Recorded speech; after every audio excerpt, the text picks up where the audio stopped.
So why don't we talk a little bit, like transition into talking about AI, like AI SDRs and the technology that supports SDRs. And I have like a couple of questions on this one. I want to get your take, Kevin. The first one is, you know, a lot of this stuff SDRs have had access to in the past. So, what do you think new technology, what is really different, I think, today versus maybe in the years past when, SDRs could look stuff up with like built this or like look on what's going on with LinkedIn profiles and everything. So these sources aren't new. So on one hand, I'd love to hear your take on what's new. The other hand, I'd love to hear you riff a little bit on like AI SDR agents and what the future kind of looks like because is if AI SDR agents replace SDRs, isn't that a whole job going away? So, but let's start at the beginning and talk about here the technology for SDRs. Yeah, I feel like part of what you mentioned there, the thing that immediately came to mind is, how you enable SDRs who are typically like usually pretty early in their career, like what this actually means. And so I think what we've seen work well, or what I've seen work well, is to have kind of like an architect coach behind all these things, where it's like, oh, you know, here's their tech stack. Here's why they're using this competitor, and like why they might want to use you instead of a competitor. Because like, yeah, you could equip SDRs with like all the information and all the tools, but like they don't have the same kind of um, built-in tribal knowledge that someone like myself or any of us have. And so like understanding like where the SDRs are in their knowledge and like how to coach them up is like almost where I would focus more of my attention than just like, oh, there's all these cool things, here's all these signals, like SDRs go figure it out. I feel like a seasoned sales rep like does very well with that kind of exploratory type of like, you throw a bunch of things at them and they'll figure out like how to bridge the gap of like how to connect that with how to book a discovery call or like get a meeting or whatever. But SDRs, you almost need to like build them like baby steps, like build plays for them and then tell them what's happening behind the play, and then open up the aperture over time as they become more and more familiar of like, oh, this works and here's why it works. And so I focus more on that enablement side of things. I don't know if that answers your question around the tech, but happy to go in deeper on that, or also happy to go into the AI SDR thing too. No, I think it makes sense. But yeah, let's talk about this subject. Like, what's your prediction for the future of AI SDRs? It's all the trend right now. Is that the future, and is the old role going away, or what's going to happen? Yeah, yeah. I think we've seen things in the market where, AI SDRs, it went through the hype cycle, right? It's like AI SDRs, like were the thing to do. We're going to replace our whole SDR team. The concept makes sense. It's like, why would I hire 5 SDRs when I can, hire one go-to-market engineer who's going to just do all this stuff at scale? It's going to be the same quality as our SDR team, and they're going to be, quarter of the price of an SDR team or whatever, and they're going to just do all this stuff behind the scenes. And, you know, if you're running the predictable revenue playbook of the past, like, sure, why not do that? Why hire a team when you're going to have the same results? But I think people have kind of like seen that, and they were like, they were bought into that story, and like we're just jumping straight to, an AI SDR to do all that stuff for them, expecting to get some return. But what's happened is like you do need a human in the loop to kind of like review and check the quality of work on the AI side of things, um and it essentially just turned the whole SDR motion into like more noise, more of the same. And so like the recipients on the other end was like, I can't even keep up with any of this because it's all just the same. And it's all like, my take on that is that it's because the data that's being used by the AI SDR, like the training for the model, is essentially like doing a Google search on this person and scraping LinkedIn.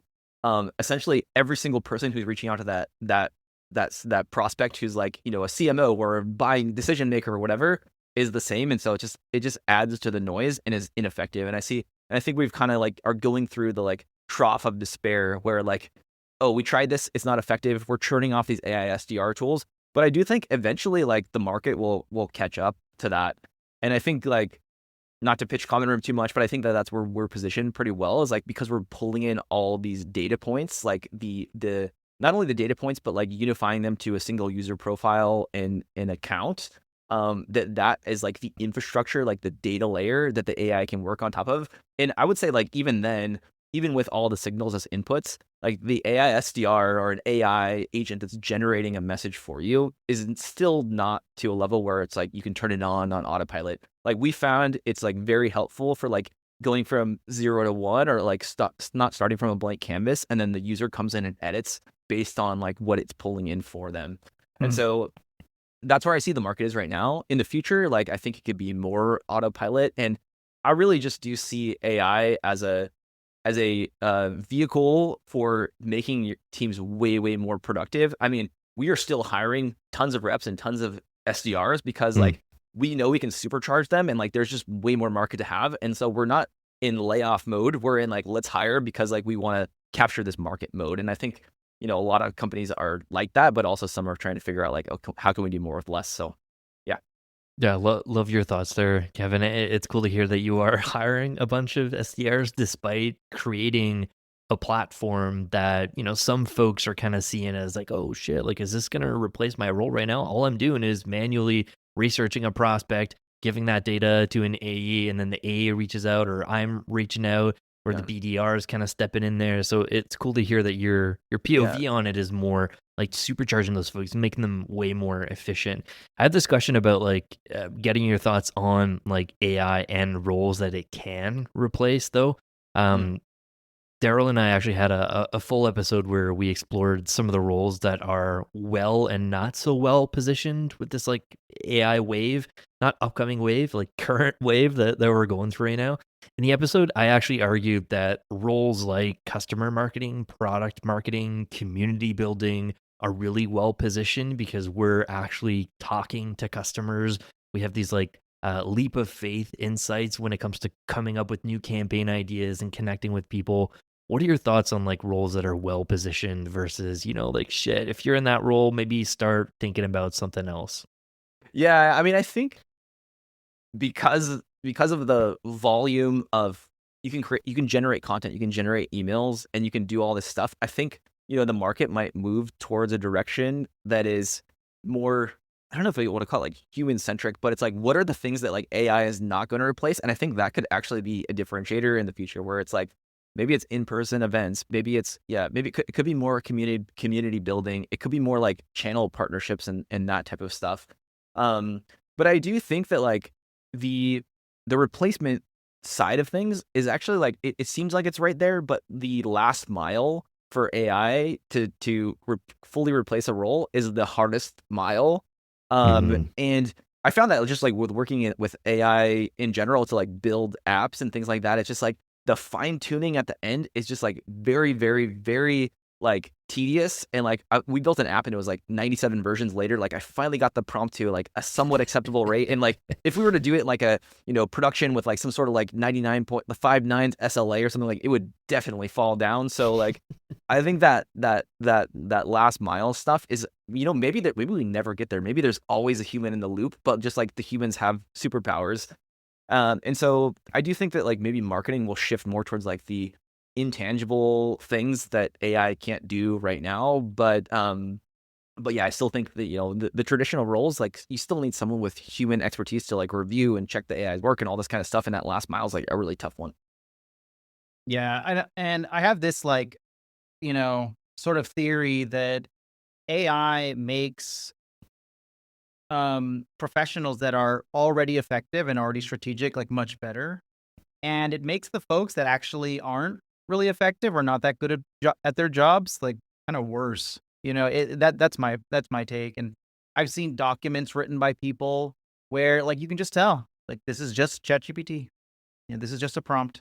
Yeah. Versus like personally, like I know like when Phil or I use Gen AI, it's to really like amplify and improve the content or whatever type of project that we're working on. It just Yeah. makes it better. I'm going to totally butcher this analogy, but it's something I've heard. It's like this. I think it was a story about Picasso, where is like someone asked him to do a painting, and he like made some squiggly lines, and like it was a nice painting or whatever. It was like give me some exorbitant amount of money for this, and they're like, why would I pay you for that? Like it just took you like 5 seconds, but it's not the 5 seconds that it took to like Picasso to create this thing, it's all of the knowledge that he had to like create it in the first place. And so I think that's where, AI can kind of just accelerate that and like create the proverbial like painting for us super fast. But you need to have that knowledge to be able to like direct it in the right way, and then also to know like this is good or this is bad. Yeah, Yeah. such a good point. Like the nested nurture that I can make for a client, it'll take me 5 minutes, but the pain and the ghost stories that I have around nested nurtures and everything that I've learned about them, that's what you're paying me for, not the 5 minutes of doing it quickly for you. Yeah, exactly.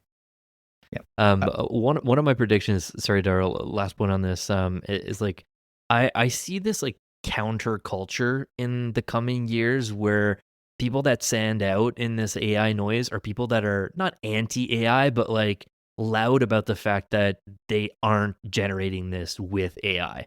So, for example, like one really cool play that you could use with Common Room is like signal, job change, whatever the signal is, and instead of like using whatever the AI is coming up with, you'll like delete all of that and you simply write like, hey, I could write an automated message because you changed jobs, but this just came up in my screen. I don't want to like bore you with AI speak.